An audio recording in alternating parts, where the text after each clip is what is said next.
Salut les amis, bienvenue dans ce nouveau numéro. Il fait suite au dernier tuto que j'ai partagé avec vous et en termes de timing, c'est 24 heures après. On est aujourd'hui donc 18 avril. Comme j'ai pu vous le montrer juste avant, je me retrouve face à 6 colonies qui sont toutes relativement fortes en termes de couvain. Donc, pour vous donner un ordre d'idée, on est à 8-9 cadres de couvain à la fois ouverts, fermés et bien entendu présence d'œufs. Et le reste, c'est du stock de miel et de pollen. Par conséquent, il n'y a plus du tout d'espace pour quoi que ce soit. En termes de température, c'est à peu près la même qu'hier. On navigue entre 13 et 14 degrés. J'ai regardé les températures qui vont arriver. On va arriver très rapidement au-dessus des 15 degrés très facilement. En revanche, on ne va pas excéder les 18-19 degrés. Par conséquent, face à cette situation, il faut que je crée de l'espace. 3 possibilités s'offrent à moi. La première, c'est de réaliser des divisions. Mais par rapport à la météo, par rapport aux températures, essentiellement, ça va être trop compliqué. Deuxième possibilité, c'est de rajouter des cadres bâtis, voire des cadres de cire gaufrée. Chose qui n'est pas forcément conseillée en termes de cire gaufrée. Pourquoi? Parce que les températures ne sont pas suffisamment fortes. Par contre, je rencontre une difficulté, c'est que toutes les ruches contiennent 10 cadres au total. Troisième possibilité, c'est de mettre des hausses. Et c'est justement cette dernière possibilité qui me semble la plus favorable face à ces 3 propositions. Autre fait que je viens d'observer, je me rends compte qu'il y a pas mal de couvains de mâles et il y a même déjà des faux bourdons qui se retrouvent dans les différentes ruches. Conclusion, toute la nature est en train de se mettre en marche, certes un petit peu en retard par rapport à ce que j'ai l'habitude de voir, mais tout risque d'arriver très rapidement. C'est la raison pour laquelle je prends la décision de mettre des hausses, quelle que soit la température, bien que cette température va rester proche des 20 degrés. Et dès la semaine prochaine, j'aurai forcément une évolution qu'on pourra constater ensemble. En revanche, si je décide de ne rien faire, je prends le risque d'avoir des ruches qui vont commencer à vouloir essaimer et ne plus avoir de place et avoir une désorganisation et après pour revenir en arrière, pour remettre tout ça en ordre, c'est d'autant plus compliqué. Alors en termes de visite, ça va être extrêmement rapide parce que je les ai déjà visités hier.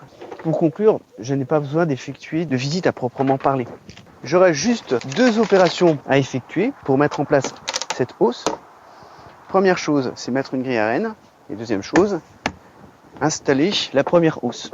Force est de constater que là, on se retrouve face à une colonie où effectivement, on a 10 cadres et une population qui est relativement dense. J'ai fait descendre les différentes abeilles pour pouvoir installer cette grille à reine. Alors à quoi sert cette grille à reine? Pour ceux qui ne le savent pas, juste petit rappel, c'est pour éviter que la reine remonte directement sur la première hausse. Certains vous disent qu'il faut mieux mettre la grille à reine entre la première et la deuxième hausse, chose que j'ai fait auparavant, mais je trouvais que c'est pas du tout pratique en termes de pouvoir remanipuler ces hausses où on retrouvait dans les cadres du pollen et également du couvain. Il faut ensuite faire toute l'opération pour vider toute la hausse de ce couvain, etc. Je trouve que c'est pas pratique.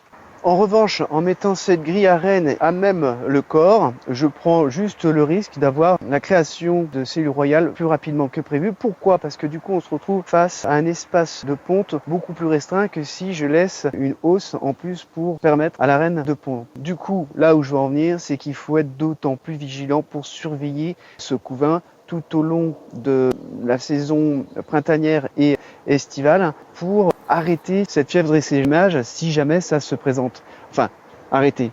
C'est-à-dire qu'il faut intervenir bien avant qu'il y ait cette fièvre d'essaimage. Donc, voici ma hausse avec mes 9 cadres. Donc, je vous rappelle qu'il n'y a pas 10 cadres, mais il y en a 9. Bon, certaines hausses présentent également 10 cadres. C'est un choix.